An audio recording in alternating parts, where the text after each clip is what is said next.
This is an indie podcaster production.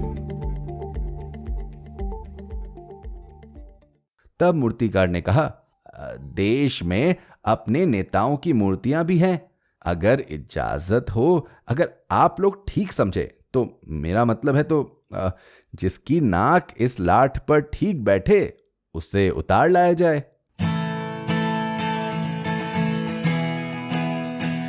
आप सुन रहे हैं कहानी जानी अनजानी पीयूष अग्रवाल के साथ। चलिए आज की कहानी का सफर शुरू करते हैं।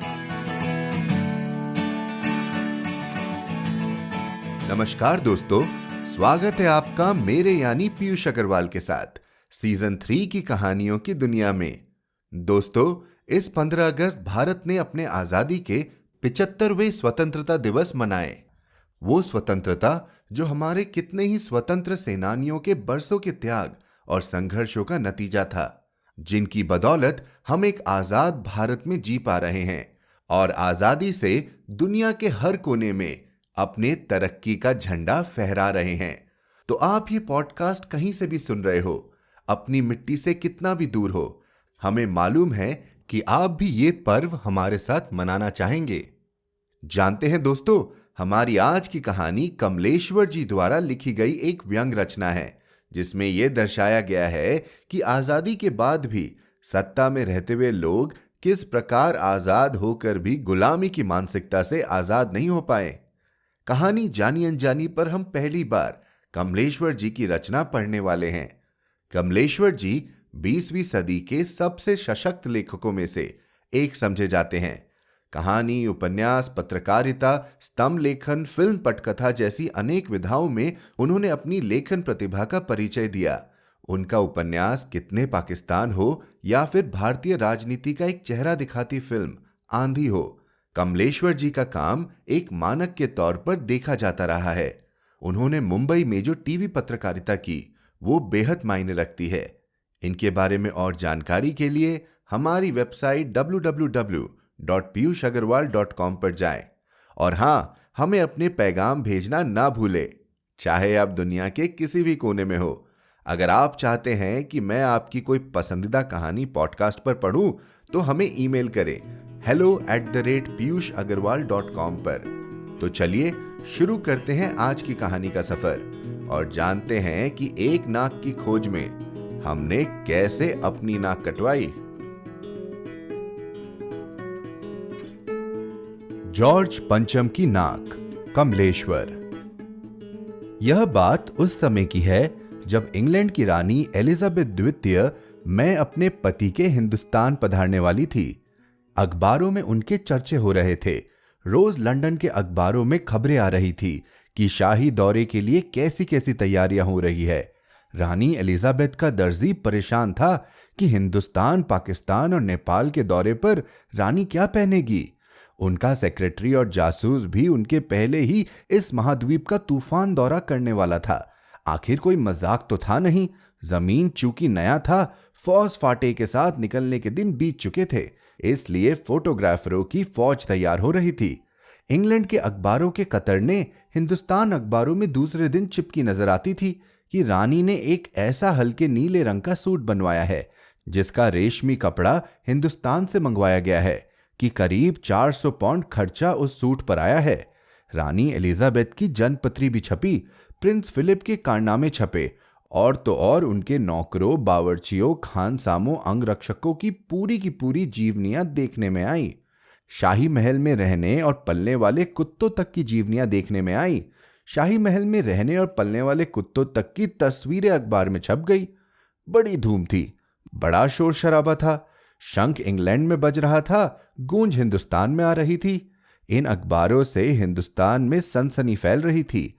राजधानी में तहलका मचा हुआ था। जो रानी 5,000 रुपए के रेशमी सूट पहनकर पालम के हवाई अड्डे पर उतरेगी, उसके लिए कुछ तो होना ही चाहिए। अरे कुछ क्या, बहुत कुछ होना चाहिए। जिसके बावर्ची पहले महायुद्ध में जान हथेली पर लेकर लड़ चुके हैं, उसकी शान शौकत के क्या कहने, और वही रानी दिल्ली आ रही है। नई दिल्ली ने अपनी तरफ देखा और बेसाख्ता मुंह से निकल गया, वह आए हमारे घर, खुदा की रहमत, कभी हम उनको, कभी अपने घर को देखते हैं, और देखते ही देखते नई दिल्ली का काया पलट होने लगा। और करिश्मा तो यह था कि किसी ने किसी से नहीं कहा, किसी ने किसी को नहीं देखा, पर सड़कें जवान हो गई, बुढ़ापे की धूल साफ हो गई, इमारतों में नाज़नीनों की तरह श्रृंगार किया।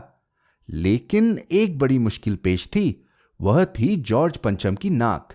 नई दिल्ली में सब कुछ था, सब कुछ होता जा रहा था, सब कुछ हो जाने की उम्मीद थी, पर पंचम की नाक की बड़ी मुसीबत थी। दिल्ली में सब कुछ था, सिर्फ नाक नहीं थी। इस नाक की भी एक लंबी दास्तान है। इस नाक के लिए बड़े तहलके मचे थे, किसी वक्त आंदोलन हुए थे, राजनीतिक पार्टियों ने प्रस्ताव भी दिए थे, गर्मा गर्म बहस भी हुई थी, अखबारों के पन्ने रंग गए थे। बहस इस बात पर थी कि जॉर्ज पंचम की नाक रहने दी जाए या हटा दिया जाए। और जैसा कि हर राजनीतिक आंदोलन में होता है, कुछ पक्ष में थे, कुछ विपक्ष में, और ज्यादातर लोग खामोश थे। खामोश रहने वालों की ताकत दोनों तरफ थी। यह आंदोलन चल रहा था। जॉर्ज पंचम की नाक के लिए हथियारबंद पहरेदार तैनात कर दिए गए थे। क्या मजाल कि कोई उनकी नाक तक पहुंच जाए। हिंदुस्तान में जगह जगह ऐसी नाकें खड़ी थी, और जिन तक लोगों के हाथ पहुंच गए उन्हें शान और शौकत के साथ उतारकर अजायब घरों में पहुंचा दिया गया। शाही लाटों की नाकों के लिए गुरिल्ला युद्ध होता रहा। उसी जमाने में यह हादसा हुआ। इंडिया गेट के सामने वाली जॉर्ज पंचम की लाट की नाक एकाएक गायब हो गई। हथियारबंद पहरेदार अपनी जगह तैनात रहे, गश्त लगाते रहे, और लाट चली गई। रानी आए और नाक न हो। एकाएक यह परेशानी बढ़ी। बड़ी सरगर्मी शुरू हुई। देश के खैर ख्वाहों की एक मीटिंग बुलाई गई और मसला पेश किया गया कि क्या किया जाए। वहां सभी एक मत से इस बात पर सहमत थे कि अगर यह नाक नहीं है तो हमारी भी नाक नहीं रह जाएंगी। उच्च स्तर पर मशवरे हुए, दिमाग खरोचे गए, और यह तय किया गया कि हर हालत में इस नाक का होना बहुत जरूरी है। यह तय होते ही एक मूर्तिकार को हुक्म दिया गया कि फौरन दिल्ली में हाजिर हो। मूर्तिकार यो तो कलाकार था, पर जरा पैसे से लाचार था। आते ही उसने हुक्कामों के चेहरे देखे। अजीब परेशानी थी उन चेहरों पर। कुछ लटके हुए थे, कुछ उदास थे, और कुछ बदहवास थे। उनकी हालत देखकर लाचार कलाकार की आंखों में आंसू आ गए। तभी एक आवाज सुनाई दी, मूर्तिकार, जॉर्ज पंचम की नाक लगानी है। मूर्तिकार ने सुना और जवाब दिया, नाक लग जाएगी, पर मुझे पता होना चाहिए कि ये लाट कब और कहां बनी थी। इस लाट के लिए पत्थर कहां से लाया गया था। सब हुक्कामों ने एक दूसरे की तरफ ताका। एक की नजर ने दूसरे से कहा कि यह बताना जिम्मेदारी तुम्हारी है। खैर, मामला हल हुआ। एक क्लर्क को फोन किया गया और इस बात की पूरी छानबीन करने का काम सुपुर्द कर दिया गया। पुरातत्व विभाग की फाइलों के पेट चीरे गए, पर कुछ भी पता नहीं चला। क्लर्क ने लौटकर कमेटी के सामने कांपते हुए बयां किया, सर, मेरी खता माफ हो, फाइलें सब कुछ हजम कर चुकी हैं। हुक्मरानों के चेहरों पर उदासी के बादल छा गए।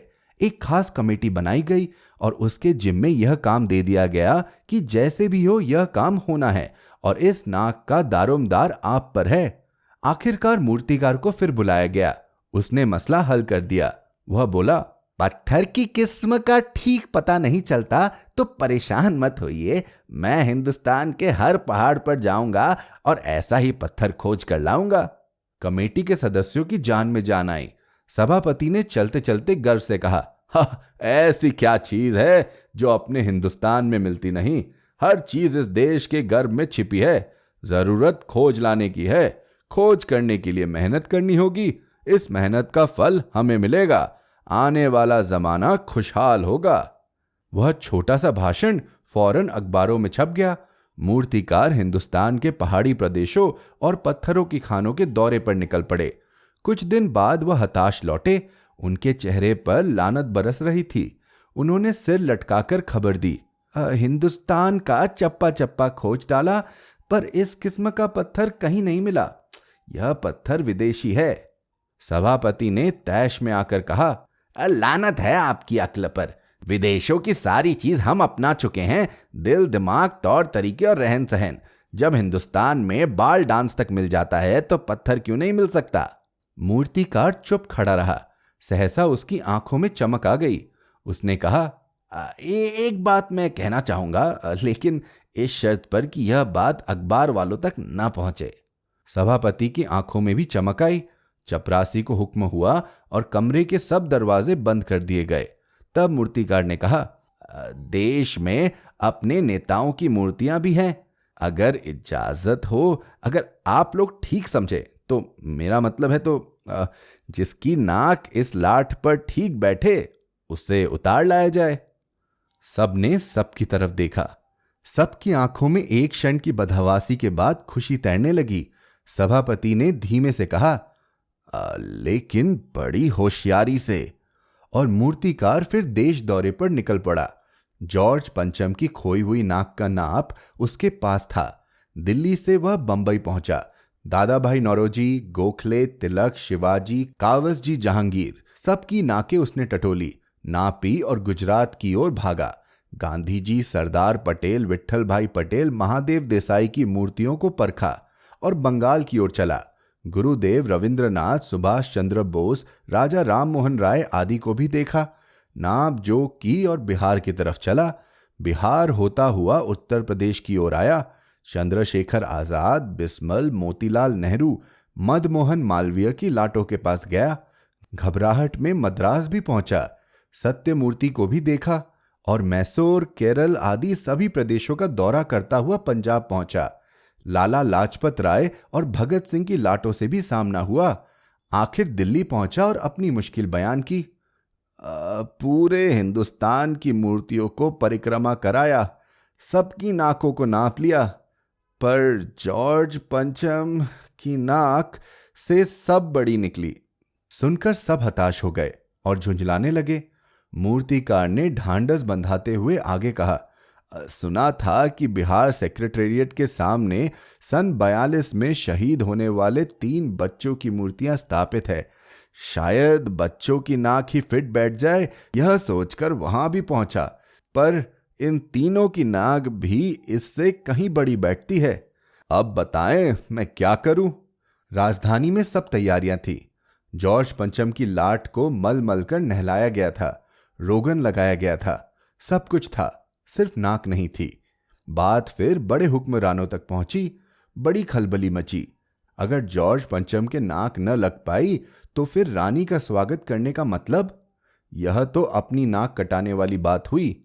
लेकिन मूर्तिकार पैसे से लाचार था, यानी हार मानने वाला कलाकार नहीं था। एक हैरत अंगेज ख्याल उसके दिमाग में कौंधा और उसने पहली शर्त दोहराई। जिस कमरे में कमेटी बैठी हुई थी उसके दरवाजे फिर बंद हुए और मूर्तिकार ने अपनी नई योजना पेश की।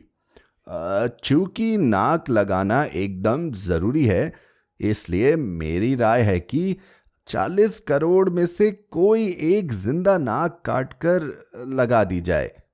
बात के साथ ही सन्नाटा छा गया। कुछ मिनटों की खामोशी के बाद सभापति ने सबकी ओर देखा। सबको परेशान देखकर मूर्तिकार कुछ अचकचाया और धीरे से बोला, आप लोग क्यों घबराते हैं? यह काम मेरे ऊपर छोड़ दीजिए। नाक चुनना मेरा काम है, आपकी सिर्फ इजाजत चाहिए। कानाफूसी हुई और मूर्तिकार को इजाजत दे दी गई। अखबारों में सिर्फ इतना ही छपा कि नाक का मसला हल हो गया है और राजपथ पर इंडिया गेट के पास वाली जॉर्ज पंचम की लाट के नाक लग रही है। नाक लगने से पहले फिर हथियारबंद पहरेदारों की तैनाती हुई। मूर्ति के आसपास का तालाब सुखाकर साफ किया गया, उसकी खाद निकाली गई और ताजा पानी डाला गया ताकि जो जिंदा नाक लगाई जाने वाली थी वह सूखने ना पाए। इस बात की खबर औरों को नहीं थी। यह सब तैयारियां भीतर भीतर चल रही थी। रानी के आने का दिन नजदीक आता जा रहा था।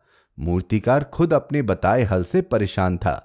जिंदा नाक लाने के लिए उसने कमेटी वालों से कुछ और मदद मांगी, वह उसे दी गई, लेकिन इस हिदायत के साथ कि एक खास दिन हर हालत में नाक लग जाएगी।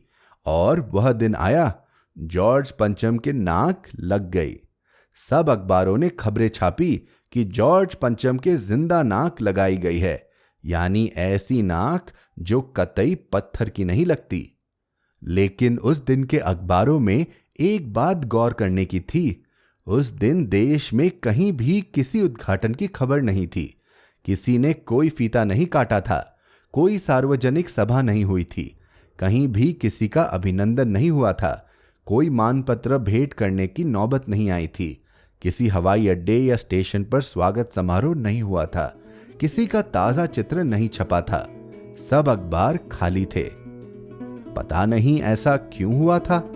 नाक तो सिर्फ एक चाहिए थी, और वह भी बुद्ध के लिए।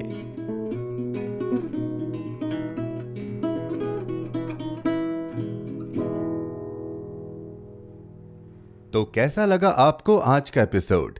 हमें ईमेल करके बताएं hello@piyushagarwal.com पर। आप जहां कहीं भी हमें सुन रहे हैं, सब्सक्राइब बटन पर क्लिक जरूर करें ताकि आप हमारी कोई भी कहानी मिस न कर जाएं।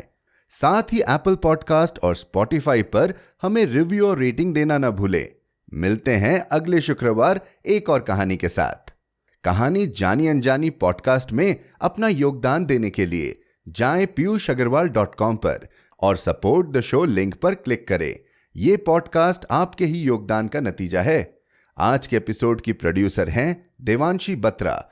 आप सुन रहे थे कहानी जानी अनजानी पीयूष अग्रवाल के साथ, जो कि इंडी पॉडकास्टर की एक पेशकश है। तो हम आपसे मिलते रहेंगे हर शुक्रवार। तब तक के लिए अपना ध्यान रखिए, स्वस्थ रहिए और मुस्कुराते रहिए।